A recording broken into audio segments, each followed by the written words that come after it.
पार्श्व परिवर्तन एकादशी महात्म्य विषय क्रम जिज्ञासु युधिष्ठिर भगवान श्रीकृष्ण को भाद्रव शुक्ल एकादशी संपर्क में पचारू से विषय कहवाक आरंभ कले। कथयामि महापुण्या स्वर्ग मोक्ष प्रदायिनी वामे नैक्यादशी राजन सर्वपाप हरा परम वाजपेय फलम प्रोक्ता नात परंतरम नृणाम पापीनाम पाप समनम जयंती व्रत मुतमम। हठात हे राजन महापुण्य प्रदायिनी स्वर्ग मोक्ष प्रदायिनी सर्वपाप हरणकारिणी जहाँ वामन एकादशी नाम प्रसिद्ध से विषय कहूची मन दे शुण। वाजपेय यज्ञ ठारू अधिक फलदात्री एही भाद्रव शुक्ल एकादशी तिथि रे भगवान वामन को पूजा कले मनुष्य सर्वपापरू मुक्त होगा सह भगवान पाद पंकज सेवार अधिकारी होता है। जो माने पद्म पुष्परे भगवान वामन को यही दिन पूजा करती से माने विष्णुलोक तो प्राप्त हुअन्ति। यह निसंदेह आषाढ़ शुक्ल एकादशी भगवान 4 मास पर्यंत शयन करिथांती। भाद्रव शुक्ल एकादशी रे शयनरत भगवान पार्श्व परिवर्तन करुथिबारु एहाकु पार्श्व परिवर्तन एकादशी कुहाଯାଏ। एही व्रतर महात्म्य सृष्टिकर्ता ब्रह्मा देवश्री नारद को विस्तार पूर्वक कहिथिले, जहाँ जी मु तुम पाखरे वर्णना करबाकू जाउछि। युधिष्ठिर कहउछन्ति, हे भगवान आपण 4 मास धरी शयन करती। प्रथम 2 मास पर पार्श्व परिवर्तन करिथांती, पुनः 2 मास पर हठात कार्तिक शुक्ल एकादशी रे शयन त्याग करी उठिथांती। साधु सन्थ माने एही 4 मास धरी व्रत एकादशी महात्म्य उपवास पूर्वक ध्यान धारणा रे समय कटाइथांती। पुणी यही समय रे आपण वामन रूप में जन्मग्रहण करी अनन्य भक्तबली को पाताल को पठाई देथिले। ए सबु विषय विस्मृत भाव कृपापूर्वक मते कहवा हुअन्तु। श्रीकृष्ण कहउछन्ति, हे राजन तेतेया जुगरे भक्त प्रहलादंग पौत्र विरोचनर पुओ बलि मोर अत्यंत प्रिय थिला। देव ब्राह्मण मान को मते पूजाचना करबा सह दान ध्यान और यज्ञादि करी समय कटाउथिला। कालक्रमे गंधर्व दशे स्वर्गपुर जय करी देवता मान को पदानत कराइला। फल इंद्रादि देवता माने मोर शरणापत्ति हेले।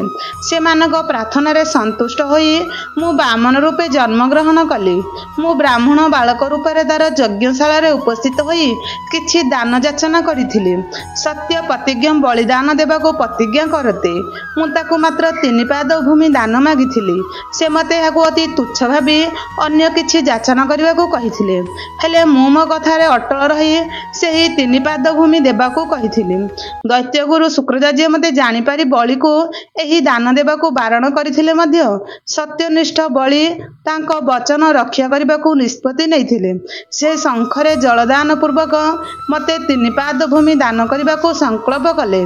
मु मोर शरीर विस्तार पूर्वक त्रिविक्रम रूप धारण कली। भूलोकरे मोर पाद, भूवलोकरे जंघ, स्वलोकरे कटी, महालोकरे पेट, जनलोकरे हृदय, तपलोकरे कंठ, सत्यलोकरे मोर मुख स्थापन है। चंद्र सूर्य ग्रह नक्षत्र इत्यादि देवगण और नागमाने मोर स्तुति करने को लगिले। स्वर्ग मत्यर 2 पाद स्थापन करी मु कहली, एकन पुरीता पुथि द्वितीय न त्रिपिष्ठपम तृतीय से तो पादस्य स्थानम देहि ममानग एवं मुक्त मयासपि मस्तक दरबान बलिहि। मु एपरि कही गोटे पादरे समरग अधः सप्तलोक, द्वितीय पादरे उदुह सप्तलोक को अधिकार करी नियंते। तृतीय पादने मध्य से निजर मस्तक को अवनत कर देथिले। मु तार मस्तक रे तृतीय पाद स्थापन करी पाताल को पठाई देथिली। अति दाने बलिबद्ध सत्य निष्ठारे संतोष लभिथिबा मु तार पुरे सर्वदा अवस्थान करिबी बोली वर प्रदान करिथिली। आउ तार भक्ति भाव रे संतुष्ट होई ताकू अमर वर प्रदान करिछंती। ताकू एही पुण्यप्रद भाद्र शुक्ल एकादशी व्रत पालन करबाकू परामर्श देइथिली मध्य। फल से सप्त विरंजीवींग मध्यरु जणे होई रहिछि। अश्वत्थामा बलिवास हनुमान विभीषण कूप परशुरामश्च समस्ते चिरजीवी नाह। से युधिष्ठिर महादानी राजा केउ परिस्थिति रे केमिति मते 3 पाद दे चिरंजीवी हेले जानिले तो। ଏହି ଦିନ ବଳିମତେ ତାର ପୁରରେ ସ୍ଥାପନ କରି ବ୍ରତ ଉପାସନା ପୂର୍ବକ ଏହି ପାର୍ଶ୍ୱ ପରିବର୍ତ୍ତନୀ ଏକାଦଶୀ ପାଳନ କରିଥିଲା। ଏହି ପରମ ପୁଣ୍ୟପଦ ଭାଦ୍ରବ ଶୁକ୍ଳ ଏକାଦଶୀ ବ୍ରତ ପାଳନ କଲେ ବ୍ରତଧାଳୀ ବଳି ସମାନ ମହାପ୍ରଭୁଙ୍କ ସାନ୍ନିଧ୍ୟ ଲାଭ କରିବା ସହିତ ଜନ୍ମ ମୃତ୍ୟୁ ଚକ୍ରରୁ ଉଦ୍ଧାର ପାଇ ମୁକ୍ତି ଲାଭ କରିବେ, ଏହା ସୁନିଶ୍ଚିତ। ଏଣୁ ଏହି ବ୍ରତକୁ ସମସ୍ତେ ଶ୍ରଦ୍ଧା ଓ ଭକ୍ତିର ସହିତ ଆଚରଣ କରିବା ଉଚିତ। ଏହି ବ୍ରତ ଉଦ୍ଯାପନ କାଳରେ ଏକ ଘଡ଼ି ଜଳକୁ ବସ୍ତ୍ରାବୃତ କରି ଚାଉଳ ଓ ଦହି ସହିତ ବ୍ରାହ୍ମଣକୁ ଦାନ ଦେଲେ ଅକ୍ଷର ପୁଣ୍ୟ ଲାଭ ହୋଇଥାଏ। ଏଥିସହିତ ଛତ୍ର ଉପାୟନ ମଧ୍ୟ ଦାନ ଦେବା ଉଚିତ। ଏହି ଉଦ୍ଯାପନ ଦିନ ହଠାତ୍ ଭାଦ୍ର ଶୁକ୍ଳ ଦ୍ୱାଦଶୀ ତିଥିଟି ବୁଧବାର ଓ ଶ୍ରବଣ ନକ୍ଷତ୍ର ଯୁକ୍ତ ହୋଇଥିଲେ ଏହି ବ୍ରତ ପାଳନର ପୁଣ୍ୟ ବହୁଗୁଣିତ ହୋଇଥାଏ। ଏଣୁ କୁହାଯାଇଛି ନମେ ନମସ୍ତ ଗୋବିନ୍ଦ ବୁଧ ଶ୍ରବଣ ସଞ୍ଜଳି ଅଘ ଅଘ ସଞ୍ଜୟ କୃତ ଲୋକନାମ ସୁଖଦାୟତ।